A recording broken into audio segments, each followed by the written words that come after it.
Please. Sure. Okay. So my name is Jeff Brosnan. I'm a licensed marriage and family therapist here in California. I also was licensed in Florida, the state of Florida, for a while, about 4 years or so, something like that. Prior to becoming a therapist, I worked in corporate America at Fortune 500 companies. So I was very, very interested in the concept of bringing spirituality into the workplace.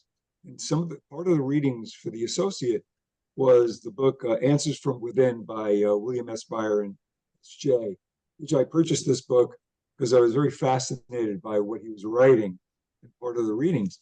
And I made a decision to put together a one-day workshop, bringing spirituality. It's a team building workshop. And actually what I'm doing today, I'm going to be presenting on July 18th, Thursday, to the senior staff at Banyan Treatment Centers out here in Cathedral City, California. So I'll be doing a mini workshop for about an hour and a half with them as well on this topic. They're very interested in it.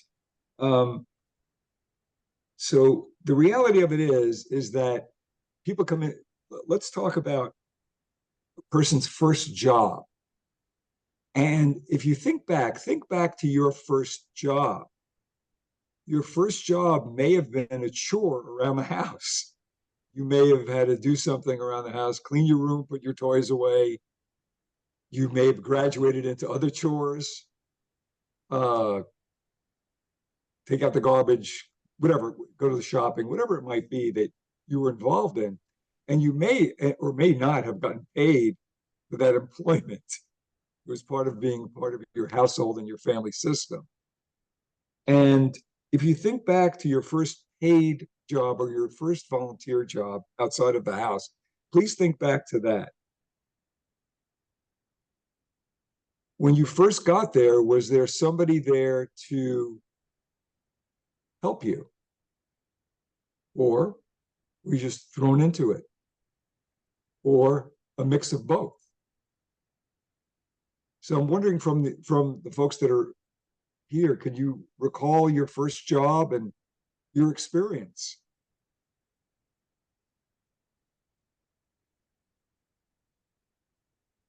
Anyone?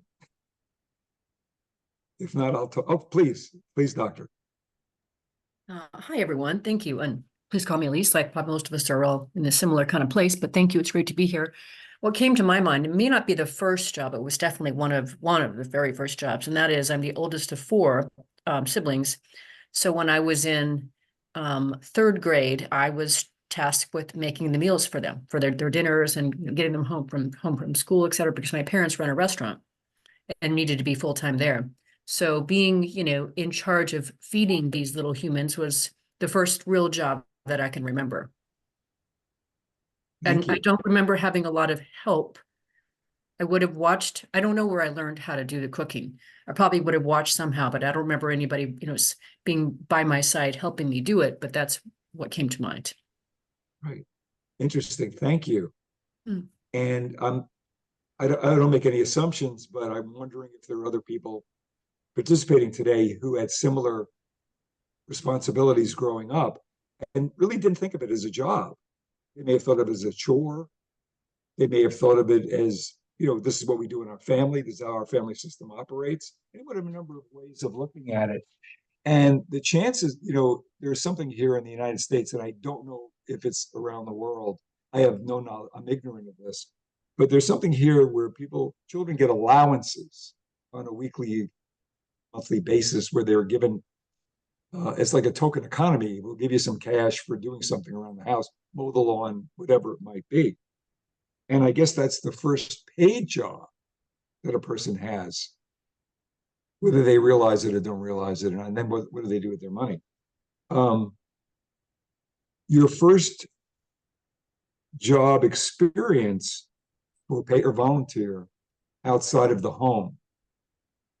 Looking at that, can anybody relate to going into a job and just being thrown in and said, hey, this is what we do today, and answer the phone or go put these in a filing cabinet or talk to these folks that are coming in or whatever it might be, and not really being trained or not really understanding what this workplace is all about. What is this workplace all about?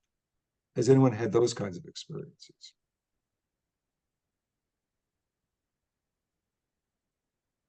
Okay. Okay. So let me share with you an experience that I had at Wells Fargo Bank, California, in Orange County, California. And what happened was, I call it the bicycle experience. And the entire Orange County management team, bankers, not the tellers were considered non-management, the senior management, everybody was there in this very large ballroom of a hotel. And all the chairs had been removed. And these men and women came in with dollies. And on the dollies were all these boxes. And they removed the boxes and placed them on the floor, and they removed the dollies. And then there was somebody brought in a whole bunch of tools, and they put them on the floor and left. And what we were told is to get into teams and open the box and build with whatever was in the box. So everybody opened the box, and it was the same thing. It was either a male bicycle or a female bicycle was in the box. And there weren't enough tools to go around, so you had to barter with other teams to get tools. In any event, about halfway through the process, people were just building these bicycles. And senior management said, okay, let's stop for a minute. And everybody stopped, and senior management said, who do you think you're building these bicycles for? And everybody said, I have no idea. And they were told they were going to be building these bicycles for the Boys and Girls Club of Orange County, for boys and girls who did not have the wherewithal to buy bicycles, or their families could not buy bicycles for themselves. Well, as soon as they heard who the customer was, and this is a very customer service oriented company, Wells Fargo, back then, everybody went crazy building the bicycles better than they started building them, because they found out who the customer was. So when all the bicycles were built, they all stood up, and they stood up there, all the boys and girls who were getting the bicycles came in and took their bicycles. And it was very, very heartwarming to see that happen. The key was they found out who the customer was. They did a better job. They weren't doing such a great job building it. They didn't, it was like, oh, I got something to do here in the afternoon. I got to waste 2 or 3 hours doing this. But when they found out who the customer was, they got very excited and they got engaged. And it was a very, very interesting team building exercise. And it showed me a lot back then about how to bring people together for a common goal or a common purpose. And I brought this forward into this workshop. So Dr. Frankel said, instead of asking what you expect from life, ask what life expects from you. And that has become very important to me. So what does life expect from me? What am I supposed to be doing? Sure, we can do Maslow's hierarchy of needs, food, all this other stuff. But the reality of it is that, what are we giving? And that became the basis for my workshop. So Dr. Byron had these 9 words in his book. And what I did is that let me see how I did this. We'll just talk a little bit about how I started this workshop. This is incorporating the spiritual into the workplace. The purpose of this workshop is to incorporate a spiritual perspective in the building and maintaining of a harmonious and goal-directed workplace that achieves success. We begin about thinking about the word language. It's very powerful. How somebody defines a word, their life experience goes a long way, and how they see their world and the expectations. So the first exercise is I asked them, what do you expect from life? And mostly, I'm expecting Maslow's hierarchy. And then I say, what does life expect from you? And then I whiteboard their responses to that. So we compare both. This is what I expect from life, and this is what life, and some people have never thought about what life expectancy means. So there are 9 words. I would like to offer you the 9 words. And what I'd like you to do in this workshop that we're doing today is define them in your own terms, not Google them, not Webster Dictionary, not international dictionaries, but just what does this word mean to me? And the first word is love. So if you want to write them down, I'll repeat them and I'll go over them one at a time. I'll do the 9 and then we'll go back first.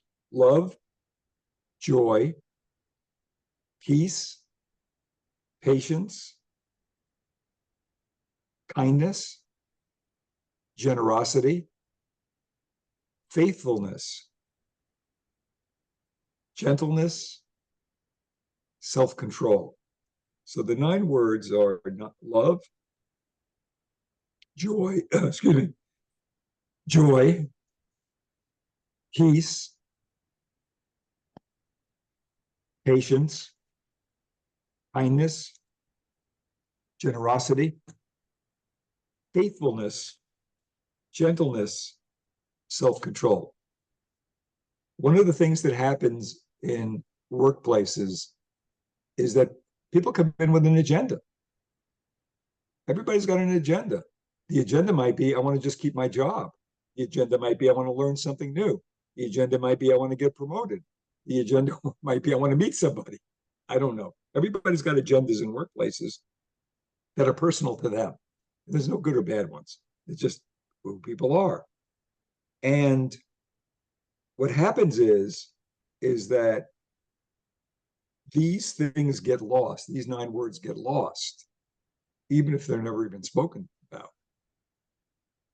Because it's about, we have this big picture, we have to get things done, get your work done, keep your head down, keep your mouth shut, be political. You got to be very careful about who you're politicking with in the company, who's on the winning team, who's on the ups, who's on the down. All this stuff is going on. And what's lost sight of is that there's more important things because people aren't concentrating on them. Has anybody had experiences in workplaces where it's been very, very political?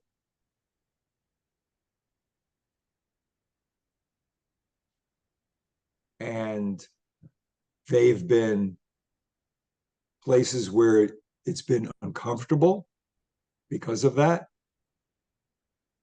For those of you in the teaching professions, professorial and all that, there's hierarchies, there's publishing, there's kind of classes you get assigned. There's all sorts of stuff that goes on with the chancellors and the provo and the people who are running the colleges and universities. And how do I, I don't want to lose my job, and don't want to step out of line, and I want to make sure that I keep doing what I'm supposed to be doing. And we sometimes lose sight of. I'll give you an experience of what I experience now. I work at a place called Banyan Treatment Centers, and it's the recovery world, and it's in a residential facility for people who are trying to remove themselves from ingesting substances. And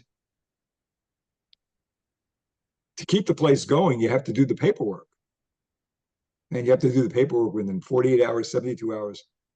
You can't do it in 96 hours. And there's a tremendous amount of pressure on the people there to get the paperwork in, which loses sight of the patients because it's all about the paperwork. And, people say to me, hey, Jeff, we're doing all this work about the patients. Well, you got to see the patients. You got to give them their therapy sessions, individual and family, if they want family sessions. They have group sessions. And it's losing sight of, why are we here? Why am I here? So I don't know if any of you can relate to that in your workplaces, either in the past or currently, about we're doing all this stuff. And I don't know what's the big picture. And of course, you can be told by a manager or a supervisor, well, the big picture is to make a profit. we're to keep our nonprofit certification. That's the big picture. And that may be true. Anyone's going to deny that. However, what do we want this workplace to look like? So I thought we would take a couple of minutes right now and just look at these 9 words and how you define them, how you define these words: love, joy, peace, patience, kindness, generosity, faithfulness, gentleness, and self-control. And let's be very realistic about this. Do you think for those of you who are not self-employed and are working in workplaces, that these 9 words could be touchstones in your workplace? Or is this a bunch of hooey, as we say there? What do you think?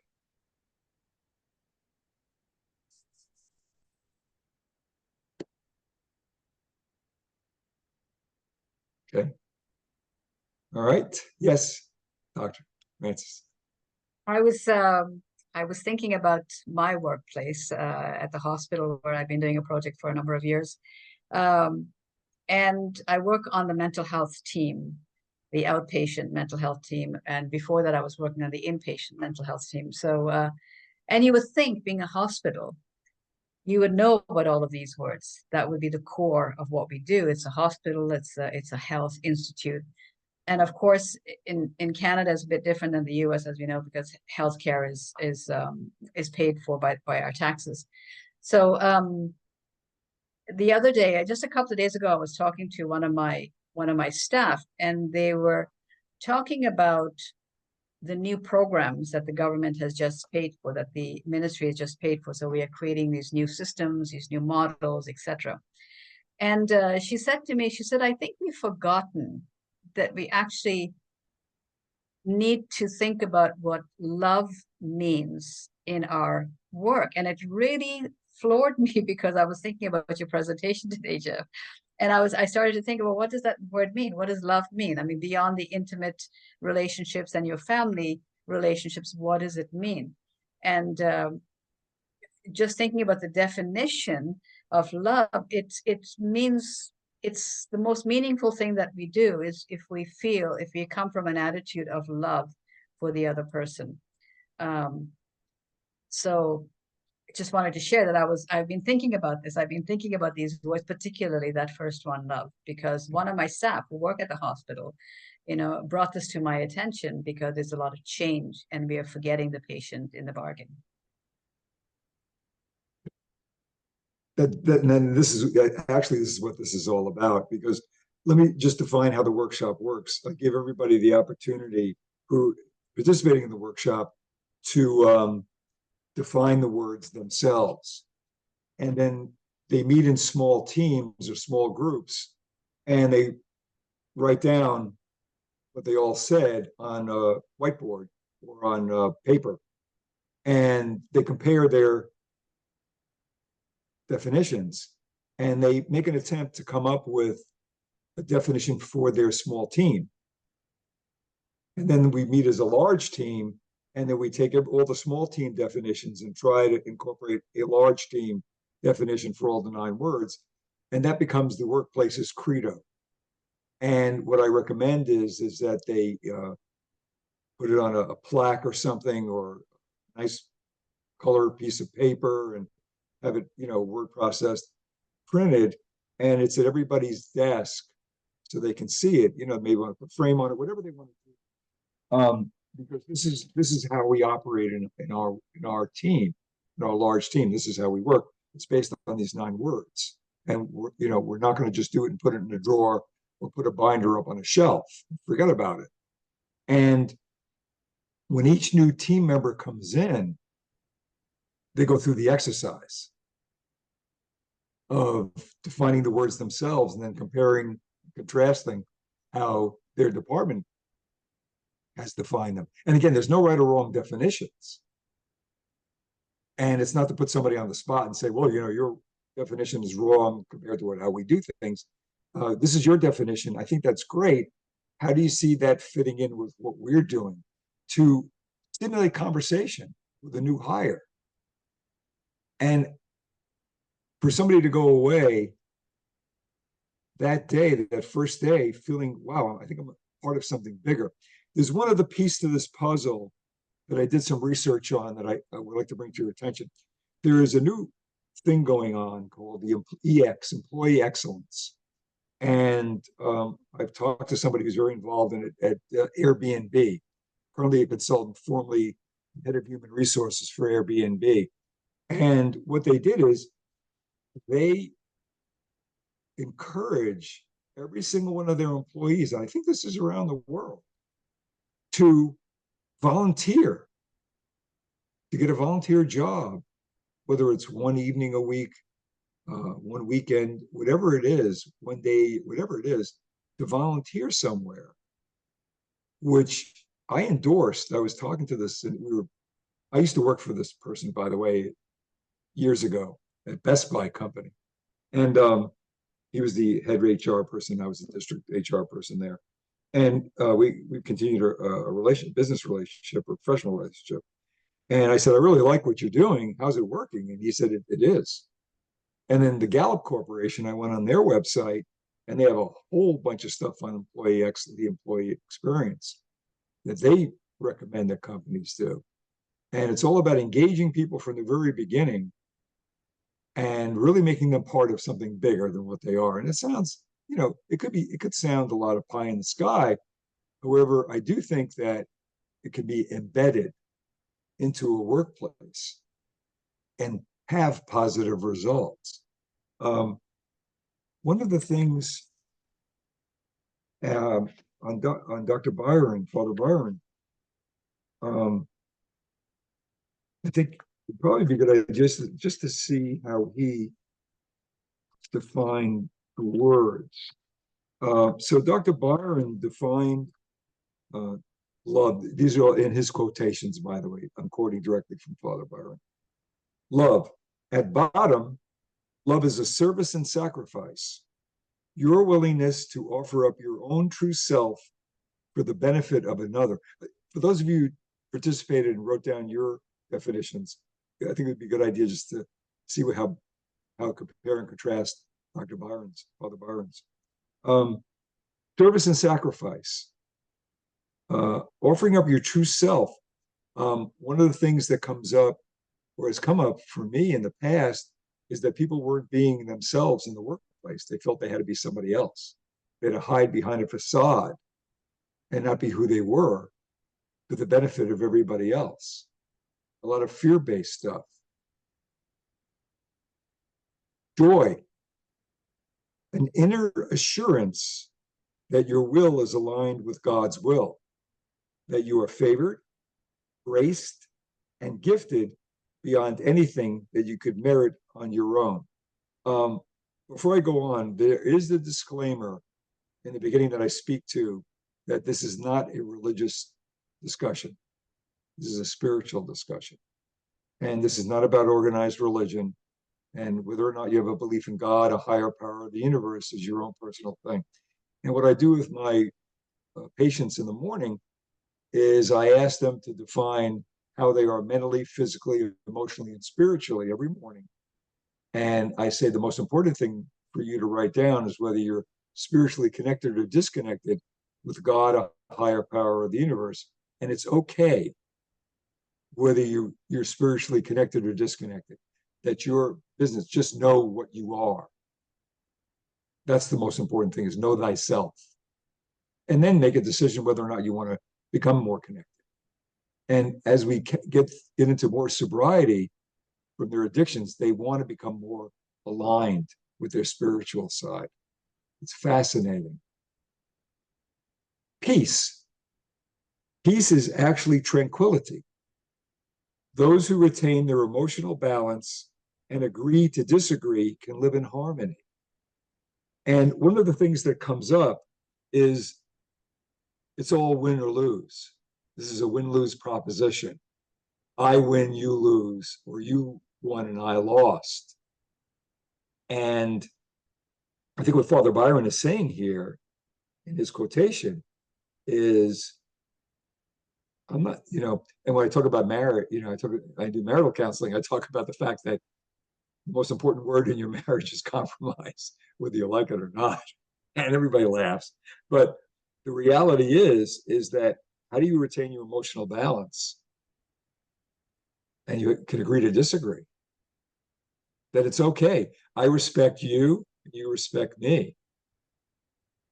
And I don't have to win every battle. I don't have to win every fight. Any comments at this time before I move on? I want to keep going unless. Can I ask one question? Sure. What do you mean by spirituality? That's a great question. What do I personally mean by it? What does anybody mean by it? No, your definition, because you were mentioning spirituality. So Right. I'm wondering, what is your definition of spirituality? Right. So every day I start my day with a gratitude journal. I write down what a day I'm grateful for, and that's how I begin every day. And my spiritual side is I believe in God. I believe in a higher power. I believe in the universe. I believe that I'm here for a purpose. And that's why I'm just jumped in totally with Dr. Frankel, because I'm here for a bigger purpose than who I am. My ego has gone from being very unhealthy to hopefully more healthy. That's my belief system. I hope that answers your question. Yeah, I wonder, is it very near to Viktor Frankl's definition of spirituality? So that's why I ask. So thank you. Certainly, for sure. I have nothing to hide. Yeah. I can tell you one thing, in doing all this work with Dr. Francis, my eyes have been opened wide, believe me. Wide, a little more than I can. Anyway, okay. The next word is patience. And Father Byron describes patience as follows. The word literally means suffering. How the person receives the action, especially the unwelcome action, is the test of patience. And boy, doesn't this align with Dr. Frankel?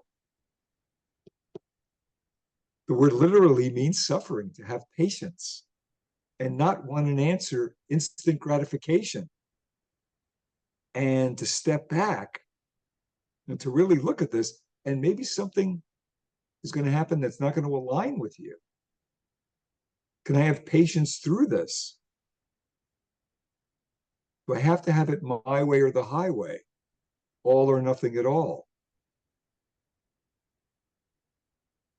The next word is kindness, and it's defined. True kindness is respect for human dignity in every circumstance of life. It is both courtesy and personally courageous attentiveness displayed toward another person. Every person you meet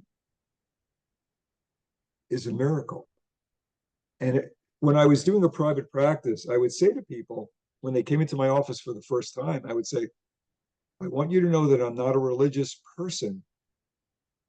And I do want you to know that God has sent you to me to teach me a lesson, not for me to teach you anything. And they were floored. Because I just see meeting somebody is like, it's just amazing.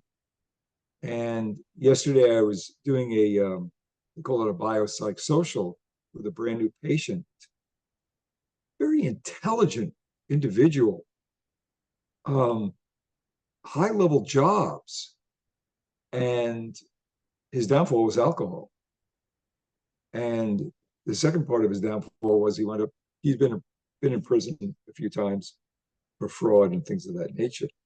And I said, I said to this person yesterday, we're just after the paperwork was done, I sat across from him and I said, hey, how did this happen to you? And he said, alcohol.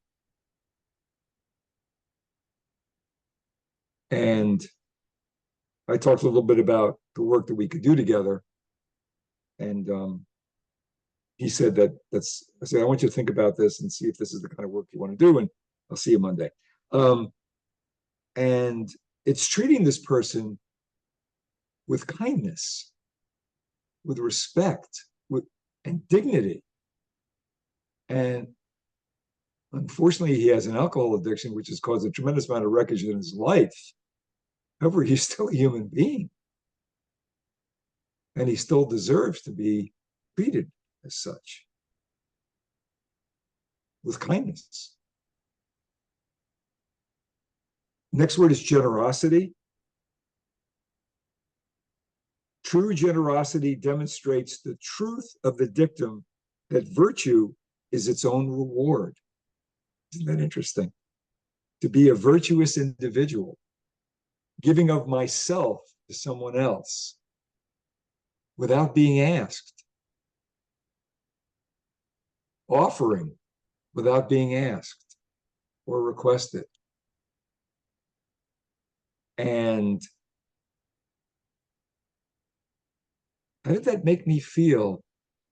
How did that make you feel when you're generous to somebody and there's no expectations that anything is going to come back?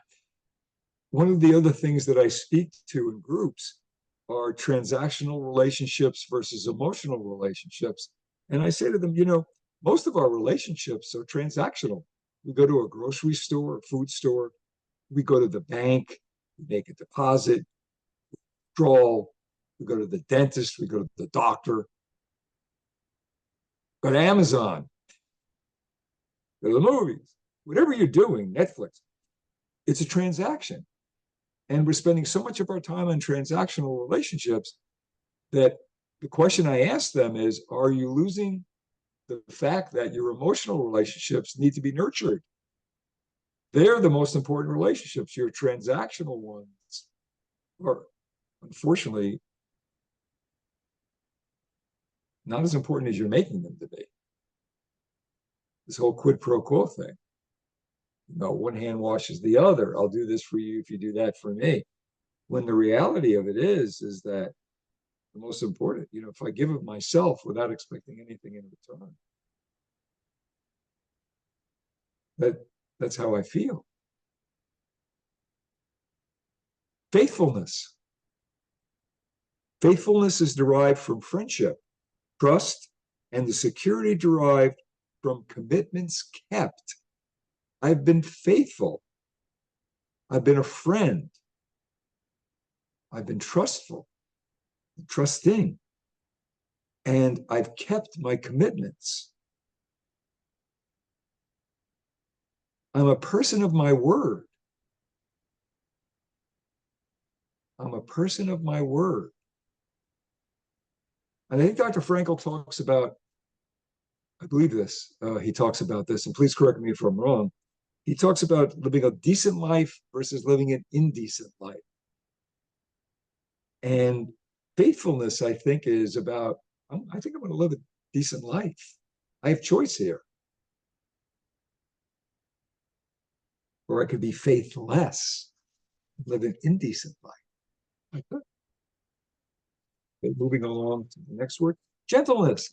Fascinating word for the workplace, gentleness. And Father Byron says gentleness is strength.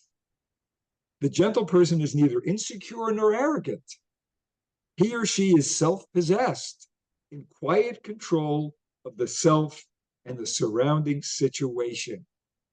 Meaning, they do not have to tower over you. They do not have to change their tone of voice. They do not have to put you in a one-down position and them in a one-up position, which is like a parent-child relationship, and you're an adult-adult.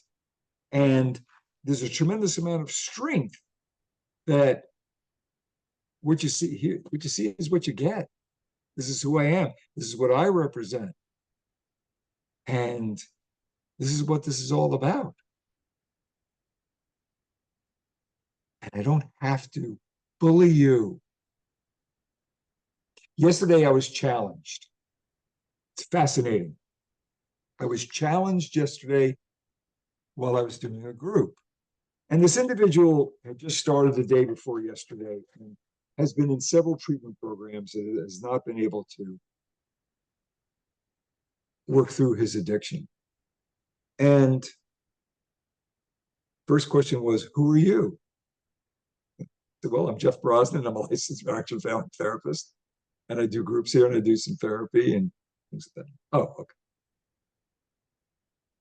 And that was the first day. And the second day, he challenged me on what I was doing. Like, who are you to tell us? And I said, boy, this is going to be something. Who are you to tell us? And I'm thinking, I don't know, my groups are all participatory. I don't dictate any terms there. And what he was trying to do is he was trying to one-up me and to show me how much better he was than me. And that's what his disease of alcoholism has done to him, has put him in this situation. I didn't take the bait because I realize where he is in right now, he's in a bad spot. And he certainly doesn't need to be put down any further than he feels the way he feels about himself. And people will do that. People will test. And and a couple of the other patients of the group were over came up to me and said, one said, boy, that was really wrong what he did. And I said, don't worry about it. It's all good. Somebody said, oh, you really handled it very well. And I said, thank you. But that's not what this is about. This is about the sadness I feel for this person, where they are in their life. And their choice right now not to exit addiction and get help and become clean and sober, at least one day at a time. Okay. Self-control is the last word. The test of personal integrity involves the practice of saying no to the self. Isn't that interesting?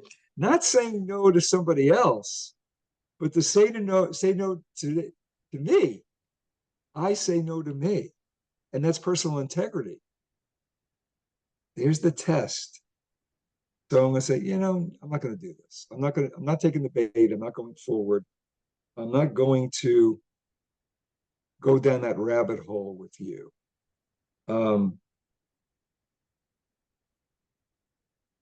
And this is a learning experience for me. That's how I see it. After I give them these 9 words defined by Father Byron, I go back and I say, the morning question was, what does life expect from me?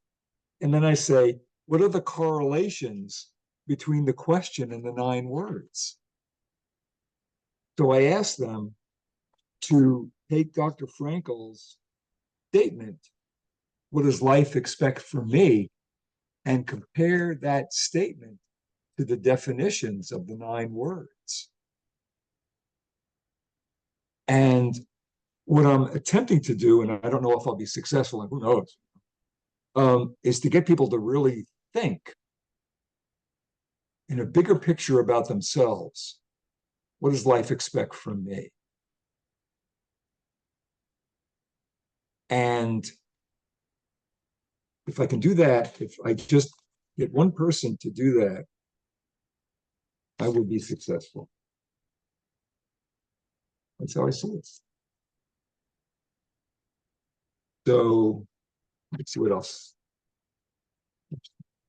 I'm kind of interested. Actually, I'm not kind of interested. I'm very interested in some feedback on what you folks think about this. Fire away. The only way I'm going to get better is if I get some good constructive feedback. Please. Go right ahead. This is a raised hand. Yeah. Dr. Ziva? Yeah. I keep Please. feeling jarred by the last item, self-control, and how the other 8 are my relationship with other people. Mm-hmm. And the 9th one feels so different.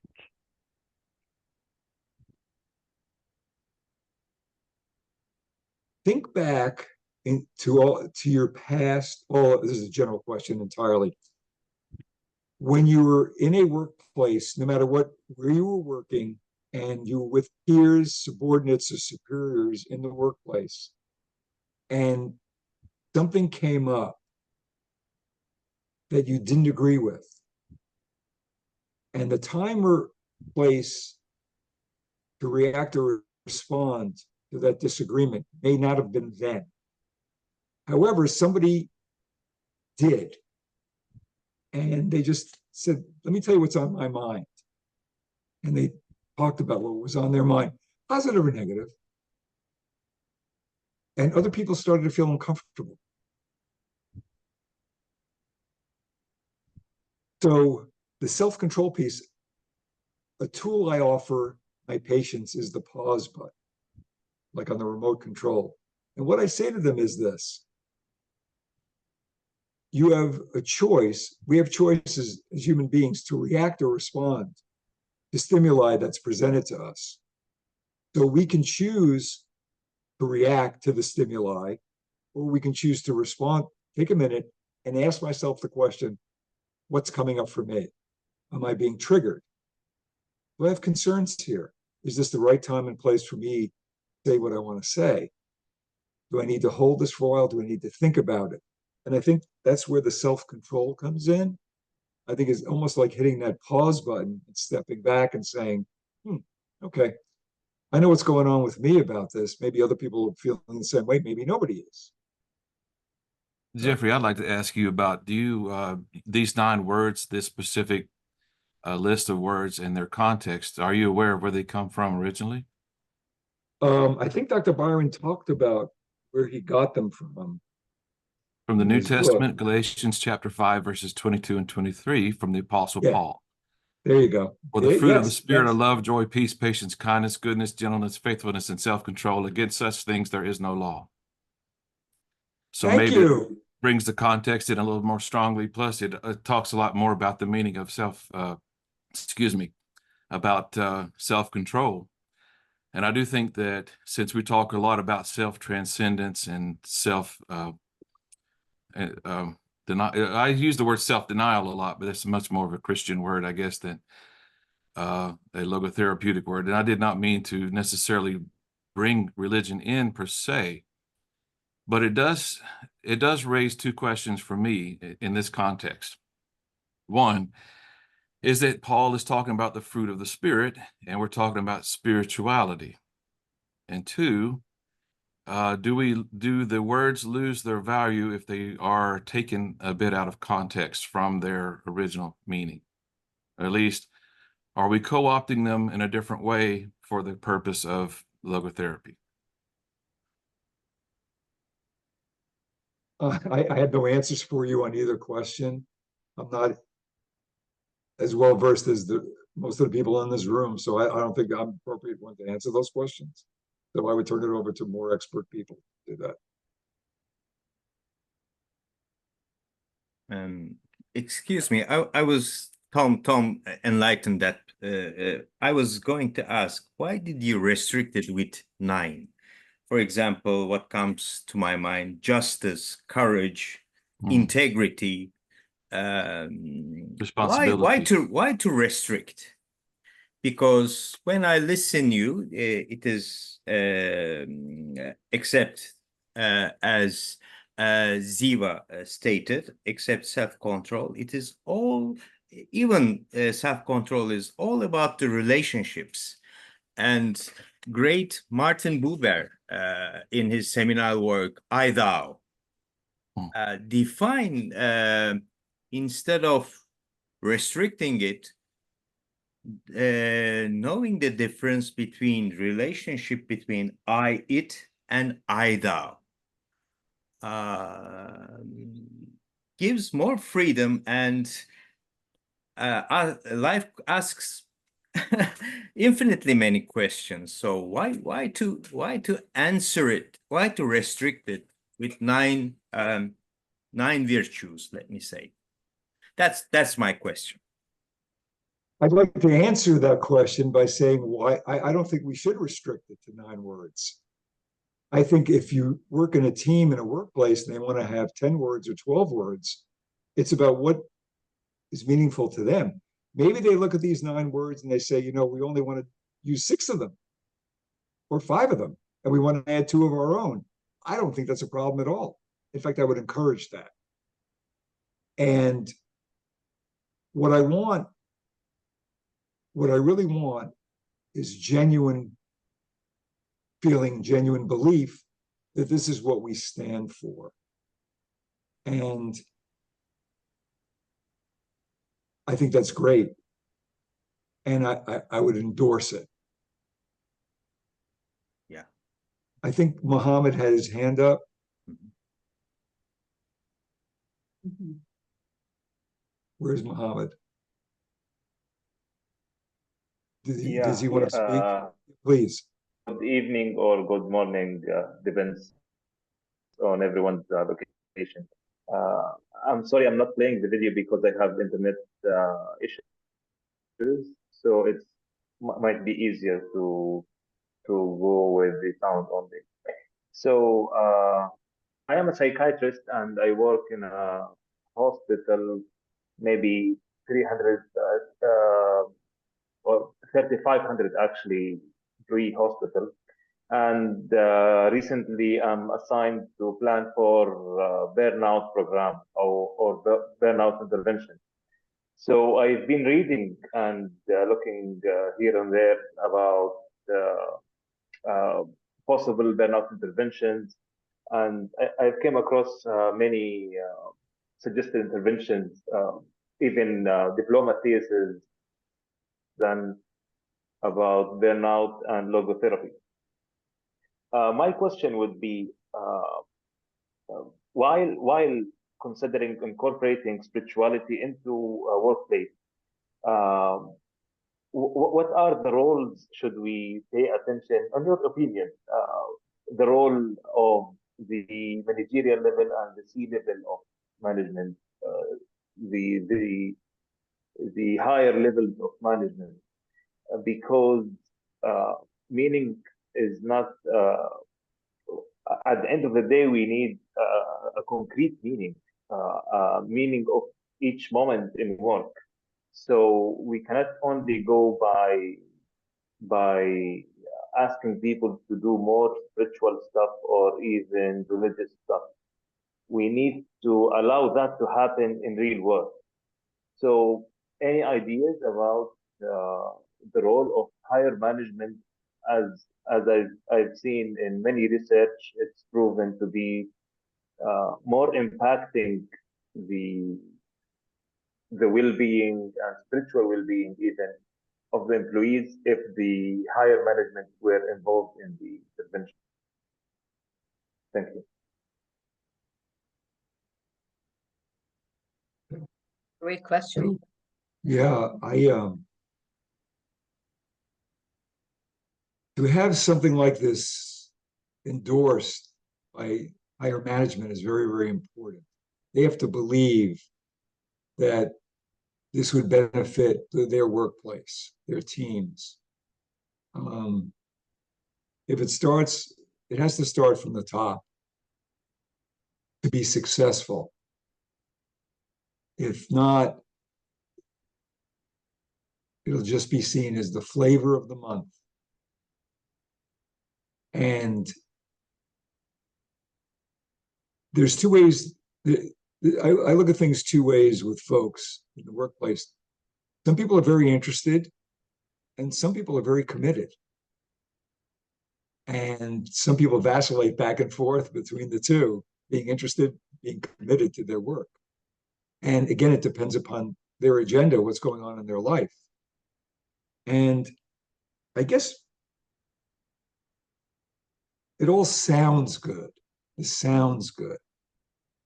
And how do we integrate it into a workplace and show that by integrating, no matter how many words are being used out of these 9 or 6 or 10 or 12, that there's, if management can be shown that there's an increase in productivity, an increase in output,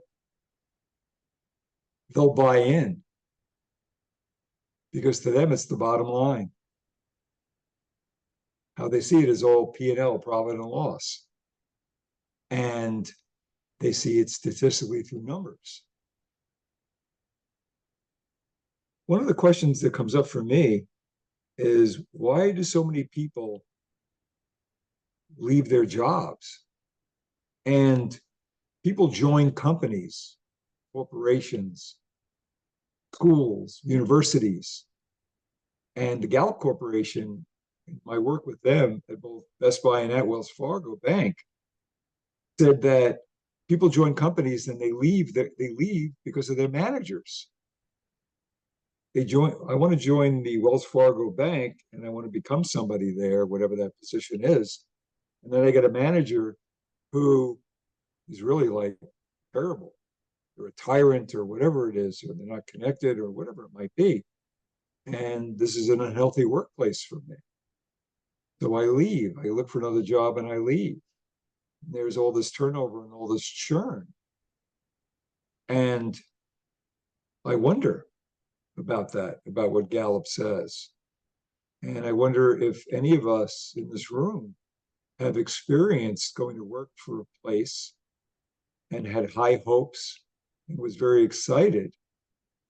And then after we got there, after a while, realized, what am I doing here? This is unhealthy. Yes. Okay, go ahead. No, that's great. Thank you, Jeff. I was just wondering, Memda, how much time we have left in this. Yeah, in this... we have a half an hour more. Okay, good. Because I just wanted to bring to our attention something that Jeff and I have spoken about within this workshop. So one of the elements or questions, I guess, is how do we go from self-absorption? And I really like this. How do we go from self-absorption to self-transcendence? And how do we move from life being all about me to life being all about something bigger? And it's about living life as a decent person or an indecent person, as a selfish versus or a selfless person. These are all so they are what Frankl talks about throughout his writings and his teachings. It's about self-transcendence and what does that mean, and bringing spirituality in this sort of manner, this way to think about it, into a workplace, regardless of what language, what words we use. It's the language around those words. It's the language we speak to each other at a workplace, as we do outside the workplace as well. So we're always thinking about how self-absorbed I am. Is it for me, or is it for us, or is it for somebody in particular or something in particular? So I just wanted to sort of bring that to the attention, because it is a very important and significant part of what Jeff is working on. So I just wanted to share that and bring it forward.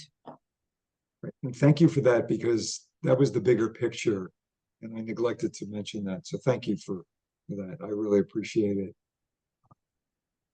I wonder, have you worked with people who are so self-absorbed in the workplace where you work or have worked that it's all about me? It's all about my agenda. It's all about taking care of me in the workplace and not looking at a bigger picture. And how do I become self-transcendent? How do I see that there's more? There's a bigger picture. You know, I've in my groups in recovery, I've talked about Dr. Frankl having a sliver of bread and making the decision to hand it to another prisoner in the concentration camp. And I said, you know, I don't know what I would have done, whether I would have kept the bread and eaten it, or I would have given it away. I can't answer that question because I've never been in that circumstance. And it would be inappropriate for me to, well, I would do this. Well, you don't know what you would have done, Jeff. So don't say what you would have done. But what did Dr. Frankl do? he gave the sliver of bread to another prisoner. And to me, that told me a lot about Dr. Frankl, the kind of person he was. And the other thing that came up was that little note, and I talk about this too. I said, I told them this story in the group. I say Dr. Frankl was in Johannesburg Airport with a chaperone, and the plane was delayed, and it was noisy, and it was people running back and forth and everything. And the chaperone said to Dr. Frankl, like, I'm so sorry, Dr. Frankl, you have to experience this. We're late on the plane, and there's all these people, and there's all these noise. And he turned to the chaperone, and he said to the chaperone, I'd rather be here than in Auschwitz. And what I say to the people in the group is I say, what Dr. Frankl was saying was how you look at things. How do you look at stuff? And there's silence. I can tell you, nobody says a peep when I tell that story.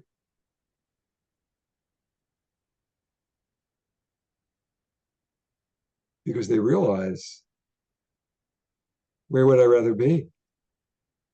Who cares about the noise? Who cares the plane's late? I don't never want to go back there again. Have that life experience. So when I bring these forward into these recovery groups, these little notes and things and for stimulation of thinking, it's because for the most part, the audience that I'm working with is very self-absorbed. People in addiction are very self-absorbed people.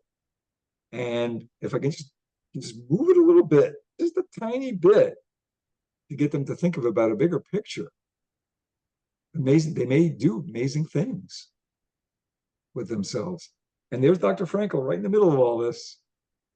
There he is. It's like, okay. And he was moved, and I tell him the story about he was moved to a different camp. And when they got off the truck, and it's in the readings, one of the fellow prisoners says, look, no chimneys. Look, no chimneys. Meaning there's no crematorium. And what a relief. There's no crematorium. Wow. You're going from one concentration camp to another concentration camp, and what do you see? No chimneys. Meaning there's a chance I'm going to live, no matter how much they beat me, and how much they starve me. Not typhoid or typhus that I get. There's a chance I'm going to live. That's big. That's so big. And who had thought of that? In that moment, no chimneys. Look, no chimneys. Whew. Boy, that hit home. And I tell that to them, and they don't know what to say. They don't know what to say. Great stuff. Just great stuff. So I don't know if I have anything more today. If anybody has any questions or any comments or anything or any experiences they'd like to share, please.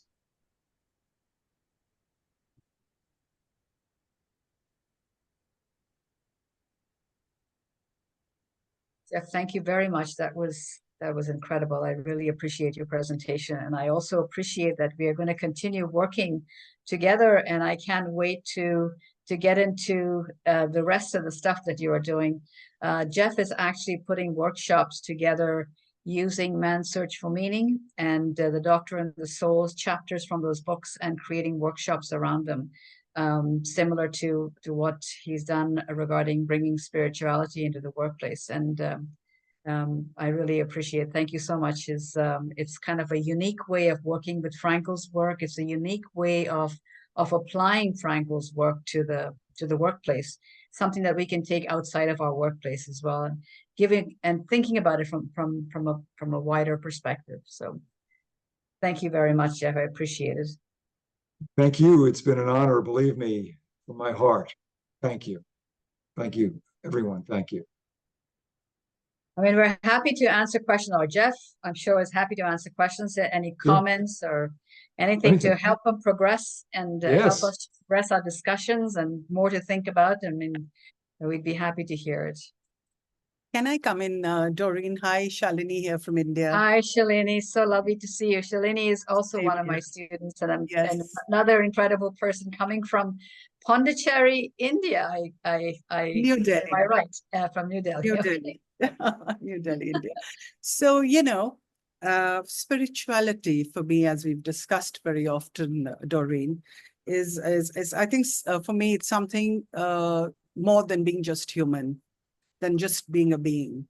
So it's something that, to put it in other words, it is something more to being human, right? Now, when I work, and I've been in the corporate life all this while, bringing in, like Jeff said, joy into the environment is something I love. I love working in a joyful environment, bringing in gentleness, faithfulness, kindness. It's something that I have inculcated and done because I've been spiritually inclined all these years. But what I notice is that it's not appreciated in that environment. While my relationships with people are superb and they carry on for years and years, sometimes 30 years, sometimes 40 years. But my stance as such, for want of another word, in the environment does not give me growth.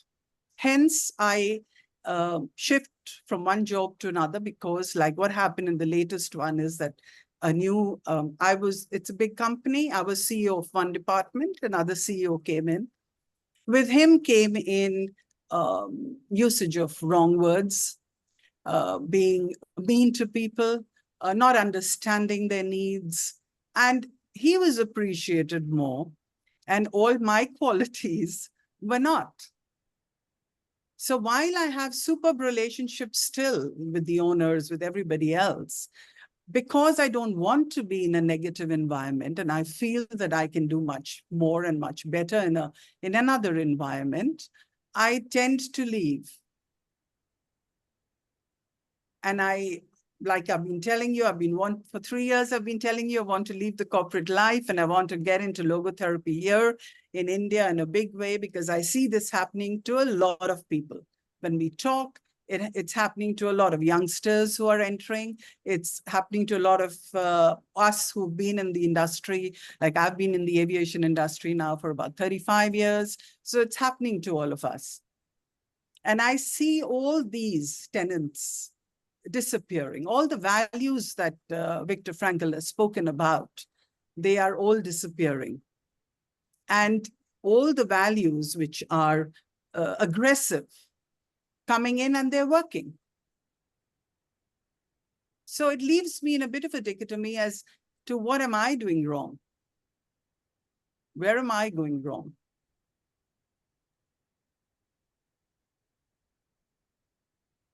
Your value system doesn't coincide with their value system. You're coming from a place of love. They're coming from a place of fear. Well said, Jeff. I understand that. I get that.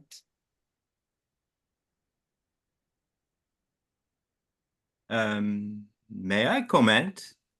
Because I was trying to give conflict coaching in workplaces.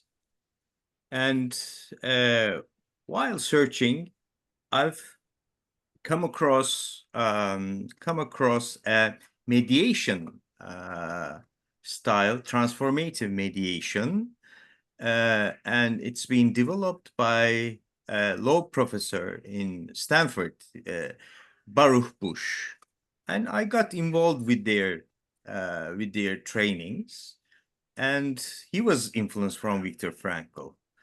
And they have a very simple model. The model is when we face a conflict, all humans, we all feel weak. but in spirit, we have the core health. But when we and their example is very simple. When you involve in a car accident, what do you feel? First, very indecisive what to do. Oh, did I had my insurance, everything, and then we become more self-absorbed. So what they're trying to do, they have developed a listening method called like Frankel's phenomenological listening. So tries to with their words, give them the space to express themselves and hear what they say, what they're hearing in that phenomenological listening. We have to give the feedback what they're saying, but what their body language is, what their behavior towards their values as well. When they hear themselves, they gain strength. And when people gain strength, they become responsive to the other and recognize the other. So I'm just into this world. They say transformative, to transform from weakness to strength, and from self-absorbedness to recognition. It's a very interesting. I'm just a student of it for the moment. Thank Right. you. No, I understand. Thank you so much for that, Memdu. I understand what you're saying. I don't leave on a weak note. I don't feel weak. I understand that the tenets that I have are my strength. But I'm just looking at it in a different manner, that why is it that that is getting priority in today's world? And what should actually be working today, seeing the situation in the whole world, is not being looked at by anybody in this particular environment as good. And even if it is, good never raises a voice.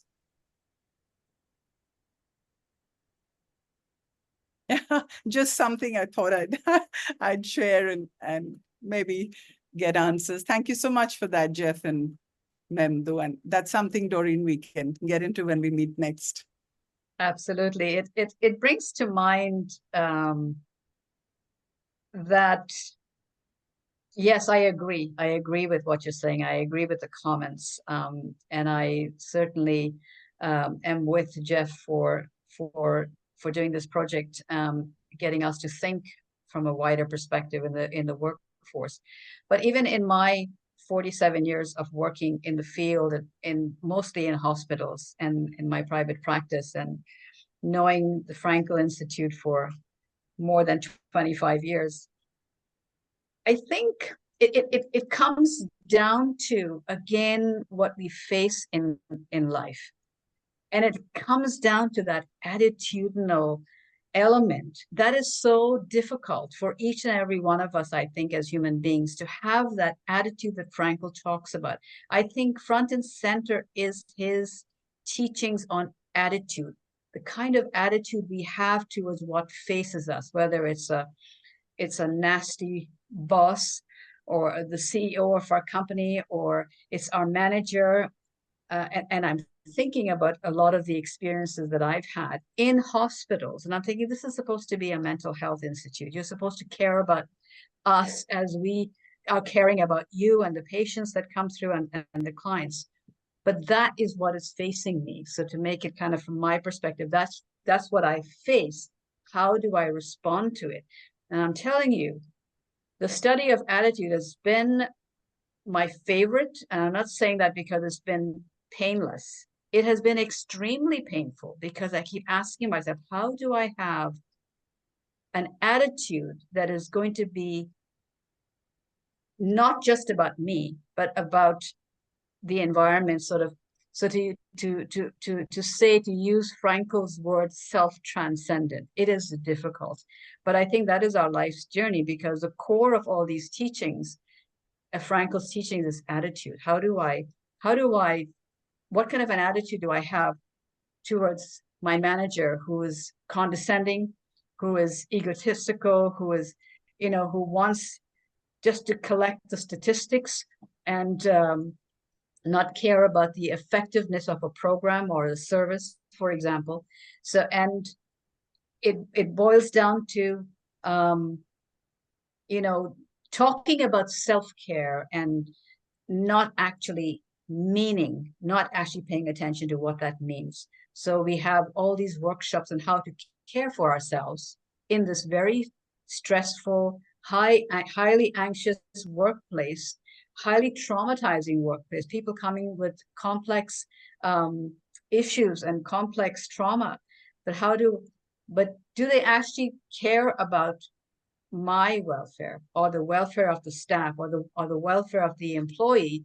Really, what does it mean? Is it just giving lip service, or is it meaningful? Do we need to think about the meaning of what is being said?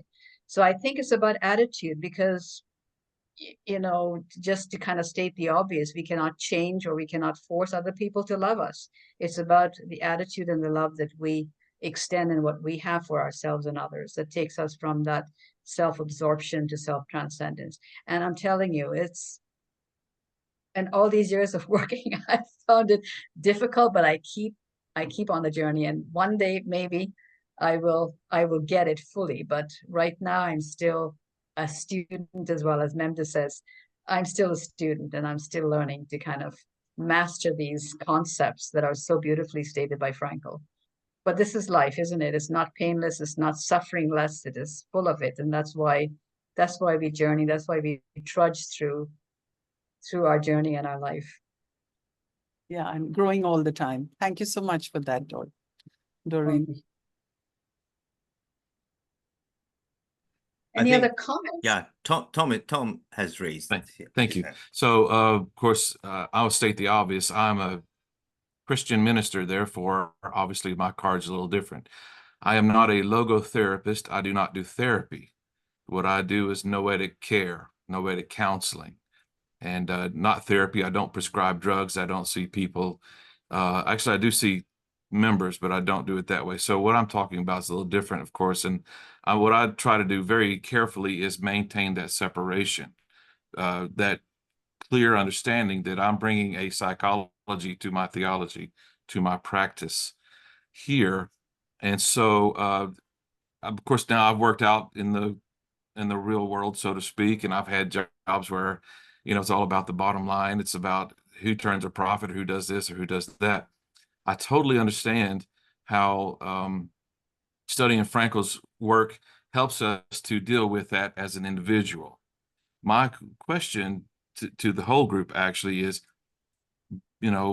upon what do we base the idea that an entire corporation or an entire organization can be run from Franklian concepts? And frankly, this is a pseudo religion if we're not careful, because we quote Frankel the way we quote whatever scriptures we read from. We can quote stories from his life like we might quote stories about our religious leaders and so forth. And obviously, when Paul gave us love, joy, peace, patience, kindness, goodness, gentleness, faithfulness, and self-control, he had an authority behind him upon which he made that statement. So my question is, how do you go into a corporation and say, let's all follow these principles and see the difference? Is there a way to sort of enforce that, without, I hope I've made sense in my question, but how do you make it part of the culture when, as I'm sorry, Shalini, sorry about that. No problem. I can see how you understand Franklian thought as an individual. I'd like to see how it actually gets sort of concretized in a corporate environment. If I can just come in. What I've noticed is that a tiny percentage, 10%, maybe even less, like what you're doing, the way you're presenting yourself, the way things are being sorted, the way you're working, your integrity, the joy that you bring in. There's a tiny bit of them that look at it and want to emulate it. They see that there is something nice that is happening there because it's spreading in a particular way. But then when again you get down to the brass tacks of the numbers and how much have you done, it somehow disappears. The idea is to try and get it in there where people are able to keep it for longer, and not just when, you know, when that strife is there.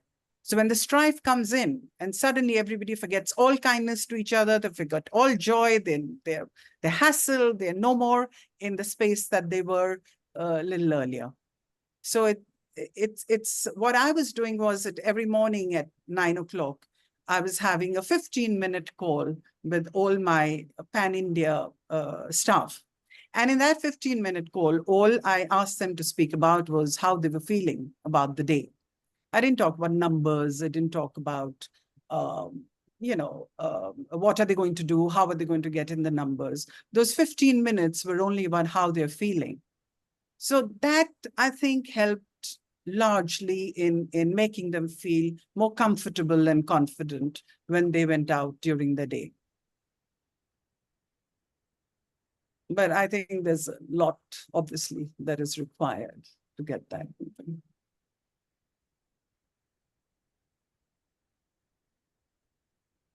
I don't know if Reverend Tom, if I can answer your question. The unfortunate thing is if people are seen as a commodity, easily replaceable, and that goes so against what people really are. And organizations see people as commoditized and as replaceable. Well, if you don't work out, I'll just get somebody else. And if you don't do what I tell you to do, I'll fire you.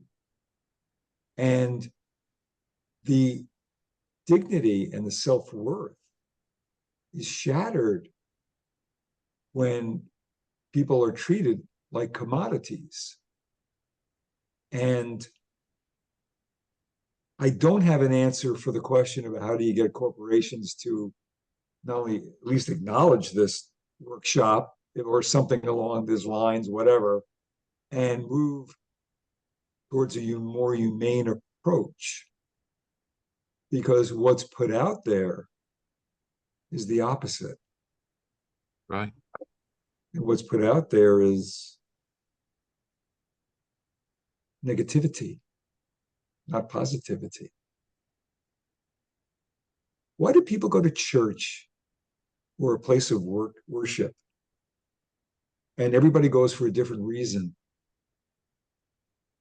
And whatever their reason is, it's important.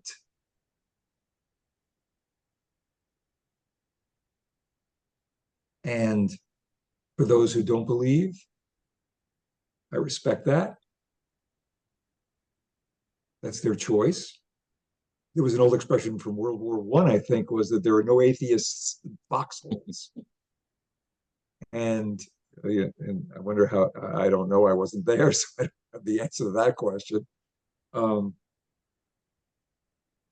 If the messaging is, as we're growing up, we're internalizing messages from our family system and from our family surroundings. And that's how we're parented, how adults talk to each other in the home. And we're internalizing messages as children, all about that. And as we get into early adulthood and full adulthood in the workplace, we're internalizing messages. How do you get things done around here? And it's every person for themselves. Shark-infested waters. I worked for American Express in New York City many years ago, and the two most political organizations in New York City and well known were American Express and Citicorp. And if you worked for either of those two organizations, you were considered working in shark-infested waters. And that was the truth. And not even downtown Goldman Sachs or any of those folks downtown didn't have workplaces like that.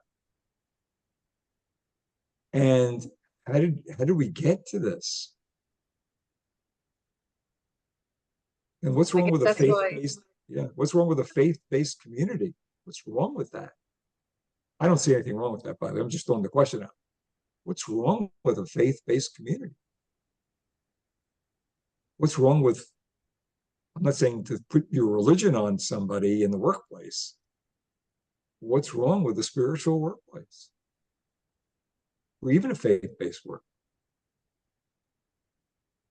I don't know. But I got to tell you something. Look on your televisions and computers and your phones, and you see what's going on right now. Is that healthy? And I'm not even talking about politics. Is that healthy? Very unhealthy.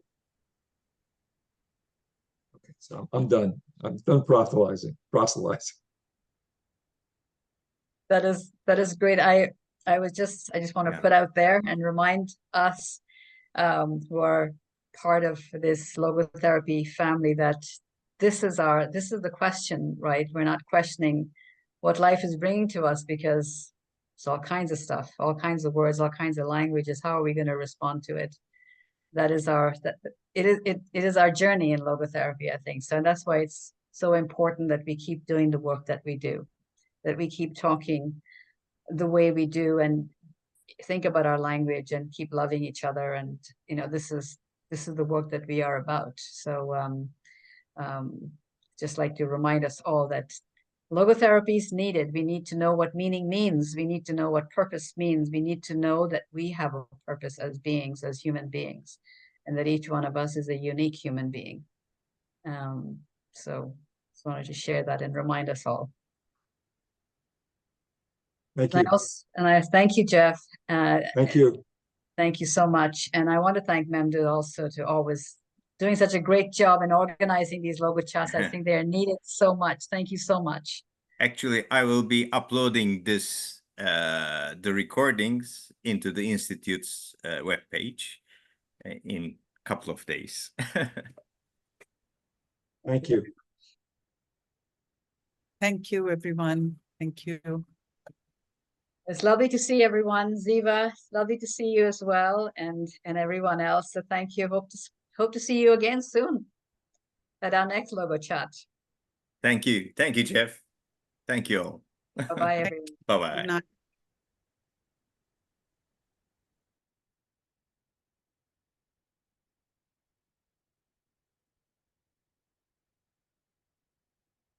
Bye-bye.